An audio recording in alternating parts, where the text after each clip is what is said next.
మేము అనలేదు. కానీ జగన్మోహన్ రెడ్డి గారు చేసిన పనులు పావలా వంటి స్వామి చేయలేదు. లేదు లేదా నిరూపించండి. ఎక్కడో అడవుల్లో చెట్లు వీళ్ళకి తెలుసా, వీళ్ళకి డబ్బు ఉందిగా, వీళ్ళకుందిగా, వీళ్ళ జేబులో ఏమన్నా ఇస్తున్నాడా? ఎంతమంది రైతులకు ఇచ్చాడు? ఎంతమంది రైతులకు ఇచ్చాడు? అంటే ప్రతి ఒక్కరికి ఇస్తేనేనా? ప్రతి ఒక్కరికి ఇస్తానా? ఎంతమందికి ఇచ్చారు? ఇంగ్లీష్ మీడియం పాడైపోయిన ట్యాబ్లు, ఆ ట్యాబ్లు కూడా స్కామే, ఆ ట్యాబ్లు కూడా స్కామే, ఆ ట్యాబ్లు కూడా స్కామే. ఊరు నాడు నేడికి ఎంత ఖర్చు పెట్టి అంత బాగా చేశాడు వెంకటేశ్వరపురంలో. మాకు ఉదాహరణ చూసుకుంటే ఊరు చేశాడండి గురుస్వామి గారు. అంటే మీరంటే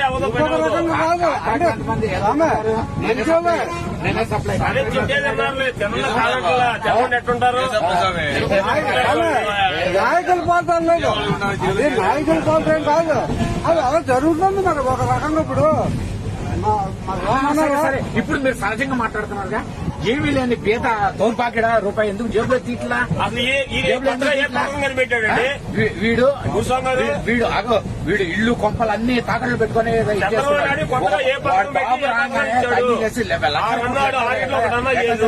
లక్షల కోట్ల అడ్వాన్స్ ట్యాక్సీలు ఎట్ట కడుతున్నాడు?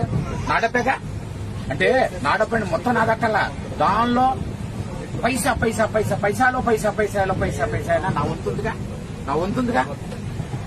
అది నా డబ్బు కదా, ఏది ఏమైనా కూర్చోన్నారు. మనం పార్టీల పరంగా మనం కొట్టుకోకూడదు. జగన్మోహన్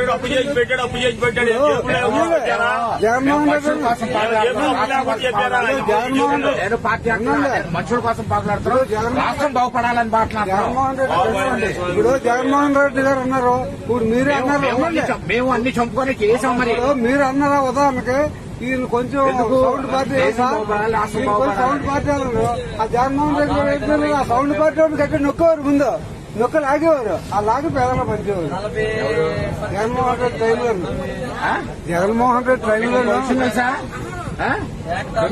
వాళ్ళు జేబులు వేసుకున్నారు, పేదలు పంచరా. వాళ్ళు ఇగో ఈ మనిషి తిట్టినాడు, నా డబ్బులే కాంట్రాక్ట్ డబ్బులు ఇవ్వలేదు, నాది నా ప్రభుత్వం అని చెప్పి చెప్పడం నా సిద్ధాంతుందని ఈ మనిషి చెప్పాడు. 2.5 కోట్లు 3 కోట్లు ఉన్నాయంట. ఈ మనిషిని అడగండి.